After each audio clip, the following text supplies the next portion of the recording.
Hello guys, আসসালামু আলাইকুম। আপনারা সবাই কেমন আছেন? আলহামদুলিল্লাহ আমি অনেক ভালো আছি। তো আজকে পটল চিংড়ি করব। তো এখানে আমি চিংড়ি মাছ নিয়ে নিয়েছি। চিংড়ি মাছে একটু লবণ একটু হলুদ দিয়ে ভালোভাবে মেখে নিব। মেখে আমি এটা সাইডে করে নিলাম। দেখেন পটলগুলো হালকা হালকা করে ছিলে নিয়েছি আর এরকম পিস পিস করে কেটে নিয়েছি। কড়াইয়ে আমি তেল দিয়ে দিয়েছি, তেলটা ভালোভাবে গরম হয়ে গেছে। এবার পটলগুলো ভেজে নিব। মিডিয়াম আছে এটাকে হালকা লাল লাল করে ভেজে নিব।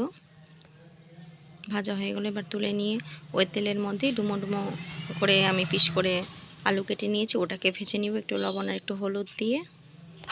মিডিয়াম আছে এটাকেও ভাজতে হবে, নাহলে শুধু আলুটা জ্বলে যাবে, সেদ্ধ হবে না ভিতর থেকে। এভাবে কিছুক্ষণ সময় ধরে এটা আলুটা ভাজতে হবে। ভালোভাবে ভাজা হয়ে গেছে, এটা তুলে নিব।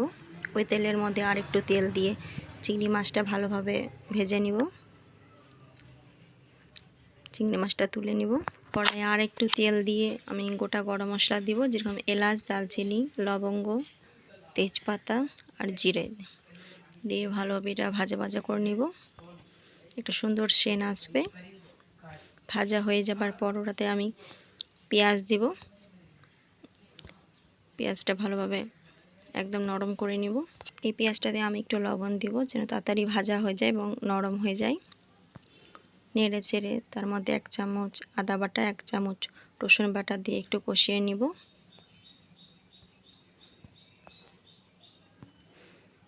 ভালো মতো কষিয়ে নেওয়ার পর এবার কাশ্মীরি লঙ্কার একটু গুঁড়ো দিব, এর কালারটা খুবই সুন্দর আসে। এটা ভালোভাবে মিক্স করে নিব। 1 চামচ হলুদ গুঁড়ো, 1 চামচ ধনে গুঁড়ো আর পরিমাণ মতো যাই যেভাবে ঝাল খায় সেভাবে লঙ্কা গুঁড়ো দিয়ে এটাকে ভালোভাবে মিক্স করে নিব। আমি এখানে একটা টমেটো নিয়েছি, সেটাকে মিক্সচার মেশিনের বাটিতে বেটে নিয়েছি। এটা আবার এর মধ্যে দিয়ে দিব। আর কিছুক্ষণ সময় ধরে এটা কষিয়ে নিব। এখানে আমি নারকেল, কাঁচা লঙ্কা আর পোস্ত একটু মিক্সচার মেশিনে বেটে নিয়েছি, সেটা এবং তার মধ্যে দিয়ে দিব। দিয়ে এটা ভালো মতো কষিয়ে নিব। কষানো হয়ে গেছে।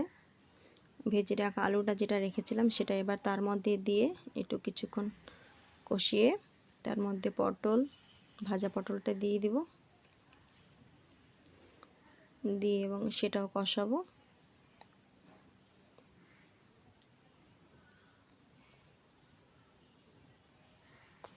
কষা হয়ে গেছে এবং চিংড়ি মাছটা তার মধ্যে দিয়ে দিব।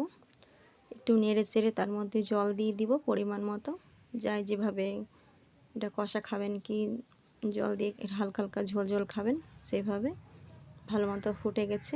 উপর দিয়ে কাঁচা লঙ্কা আর একটু গরম মশলা দিয়ে দিলাম আর 1 চামচের মতো ঘি দিয়ে এটা নামিয়ে নিই।